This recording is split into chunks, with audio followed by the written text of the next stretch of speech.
ይመስለኛል የኔ ብቻ ችግር አይደለም።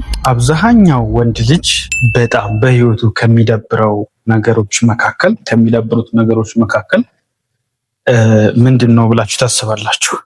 እንደኔ ከሆነ በህይወቱ ወንድ ልጅ በጣም ማየትም ማረግም ከማይፈልጋቸው መካከል ልብስ ማጠብ፣ ምግብ መስራት፣ እንደው ሰራብኝ እንኳን የሰራበትን እቃ ማጠብ እና ደግሞ ቤት ማጽዳት። እነዚህ ነገሮች ወንድ ልጅ በጣም ይደብሩታል ብዬ አስባለሁ፣ እንደኔ ከሆነ ማለት ነው። እኔ ምግብ የመስራት ያን ያክል ችግር የለብኝም። የፈለኩትን ምግብ ባለው ግብአትና ባለኝ ኤክስፒሪየንስ ወይም ደግሞ ማዘሯ ስትሰራ ባየሁት ወይም ደግሞ ሚዲያ ላይ የሆነ ሰው ሲሰራ ባየሁት መሰረት ለመስራት ሞክራለሁ። ችግር የለብኝም። ግን ምን ይደብረኛል መሰላችሁ? ከሰራው በኋላ ስሰራ በጣም ውሃ አፈሳለሁ። እንዳለ ቤቱ ይቆሽሻል። ያን ነገር ማጽዳት በጣም ይደብረኛል። አይደለምና ቤቱን የሰራውበትን ማጽዳት የሰራውበት እጄ ራሱ መልሶ ወጥ የሚሸተኝ ከሆነ በጣም ይደብረኛል። ሽንኩርት የሚሸተኝ ከሆነ ማለት ነው። ኢቨን ራሱ ምግብ ተደጋጋሚ ጊዜ ስሰራ የሚገርማችሁ ምን ይፈጠራል መሰላችሁ? ምግብ ተደጋጋሚ ጊዜ ከሰራው ኖርማሊ ካሜራዬ ላስተካክላት። ምግብ ተደጋጋሚ ጊዜ የምሰራ ከሆነ እንትን ይፈጠራል። እጄ ልክ አይሆንም ማለት በቃ የሆነ ይከታተፋል ምናምን ነገር፣ ፈለግ የሚባል ነገር አለ። እጄ ፈለግ ያወጣል። ገባችሁ? እና ይህ ሲሆን ምን አስታውሳለሁ መሰላችሁ? እናቶቻችን እድሜ ልካቸውን በቀን ወይኔ ከትፎ ለቆኝ እናቶቻችን እኛን ለመመገብ በቀን ምን ያህል ጊዜ እጃቸው ውሃ እንደሚነካ በቀን ደግሞ ምን ያህል ጊዜ ምግብ ሲሰሩ እንደሚውሉ ስታስቡ ኢማጂን አድርጉ። በቃ ክብር ለእናቶች ትላላችሁ ማለት ነውና ያው አንዳንዴ ላጤ ሆናችሁ ስትወጡ አንዳንዴ የሆነ ህይወት ኤክስፒሪየንስ ስታረጉ ዴይ ቱ ዴይ ማታስተውሉትን ነገር ታስተውላላችሁ ማለት ነው። እኔ አሁን ከአሁን በፊት ይሄን ነገር በደንብ ላላስተውለው እችላለሁ። ባስበው በቃ የዚህን ያክል ላላስተውለውና ላላስበው እችላለሁ። ስለዚህ በጣም እናቶቻችን ምን ያክል መስዋዕት እየከፈሉ እንደሆነ እንድትረዱልኝ ይፈልጋለሁ። እኛን ለማሳደግ፣ እኛን ምግብ ለማብላት፣ እኛን ከምግብም ምግብ መርጠው እየሰሩ ይህ አይመቸንም ስንል ይሄን እየሰሩ ማለት ነው። እና ክብር ለእናቶቻችን እንላለን። ወደ ጉዳይ ትመለስ ወንዶችዬ፣ በተለይ ደግሞ ያው ላጤ ወንዶች ላይ ነው የሚከሰተው። ምክንያቱም ሁሌ ኃላፊነት አለባቸው እየሰሩ መብላት። ውጭ የሚፈልጉት ምግብ አይገኝም። አሁን እንደኔ ከሆነ ውጭ የሚፈልገውን ምግብ አላገኝም በፍጹም። ስፔሻሊ አዲስ አበባ ላይ ይመስለኛል ዋጋ ኮምፔር አድርጊ ስለምገባ ነው መሰል ረክቼ አላውቅም። አንድ ቀን ከፍዬ ብዙ ብር ከፍዬ እኔ ግን ሳልጠግብ ነው መመጣ። እንደውም አንዳንዴ ምን አደርጋለሁ መሰላችሁ? የሆነ ትልቅ ቤት ሂጅ ምናምን የሆነ ነገር ፒዛ ኦር በርገር ወይ ሰምቲንግ ነገር ምናምን ታዛላችሁ አይደል?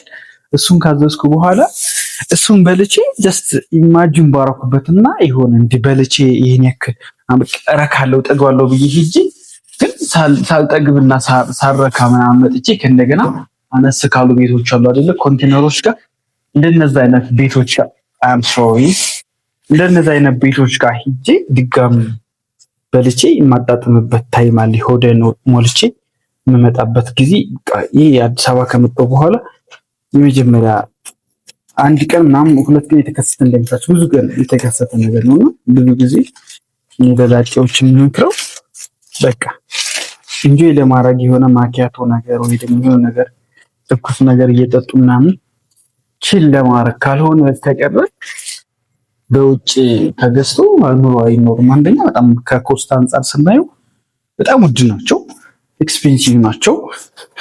ሁለተኛ ደግሞ ከእንትን አንጻር ስናየው ከሳቲስፋክሽኑ ደግሞ ከእርካታ አንጻር ስናየው ጭራሽ አይገናኝም። በጣም በጣም እንትን ናቸውና ስለዚህ ላጤዎች በጣም ተጋላጭ ነን ማለት ነው።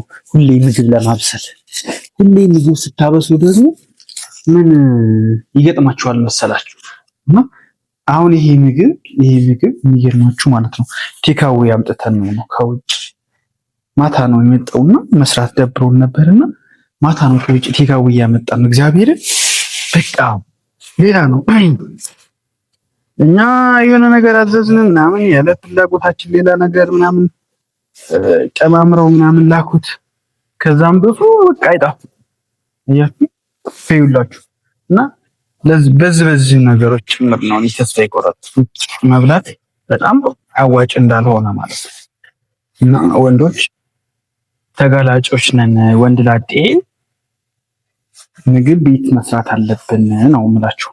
ምግብ ደግሞ ቤት ስንሰራ ሁሌ እንሰለቻለን፣ ምክንያቱም አላደግንበትም። ገባችሁ?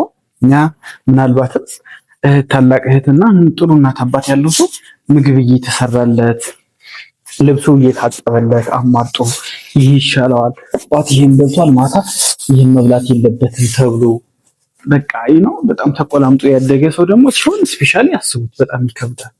እኛ እንኳን ኖርማሊ ቤተሰቦቻችን በአቅማቸው በድህነት ጎናቸው በአቅማቸው ያሳደጉን ሰዎች ወይም ልጆች እንኳን ይሰለቸናል። የሆነ ሰዓት እያገዝን ውሃ እየቀዳን እንጨት እየፈለጥን ምናምን ጀስት አንዳንዴ ደግሞ ገጠር ልጅ ስትሆኑ ውሃ የለም እንደ ልብ አይገኝም። የሆነ ርቅ ቦታ ሜቢ ምናምን የሆነ ነው የምታገኙት። ኢቨን የ1 ኪሎ ሜትር ያክል ርቀቱ ልትሄዱ ትችላላችሁ። በቅርብም ነው ታገኙ ትችላላችሁ። ግን ውሃ እንደዛ ቀርተን እና ቤተሰቦቻችን ገበያ ሄደው ወይም ደግሞ መንገድ ሄደው ለቅሶ ወይ ድግስ ሄደው ሲመጡ እነሱን ቤት ያለውን ስራ አግዘን አሁን እኔ እንደዛ ነበረ ሳገለግል የነበረው። ኢማጂን አድርጉት እንደዛ እንኳን እየሰራው መጥቼ ከረንት ላይ በጣም ነው የሚደብረኝ። በቃ ኢማጂን አድርጉት ይሄ እቃችን ነውና በጣም አሁን ይሄ መታጠብ አለበት ይመስለኛል። ዛሬ ካልታጠበ መቼም ሊታጠብ ይችላል። ለምን ዛሬ የምታዩ ኢንጆይ እያደረኩ ነው ቤቲ ፈታ ፕሮግራሜ ቤቴን እያጸዳዳው ምናምን ለእናንተ ደግሞ ደስ ብሎ ይሄን ሼር ማድረግ ነው። እና ደግሞ ቪዲዮዎችን 1-2 ቪዲዮዎች ምናምን ፖስትችላችኋለሁ። እነዛም ቪዲዮዎች ደግሞ አይታችሁ አስተያየት እየሰጣችሁኝ ነው። እውነት ለመናገር በጣም የሚጨንቅ ነገር ነው። ያው እንግዲህ ጸልዩላችሁም እንድትጸልዩ ይፈልጋለሁ።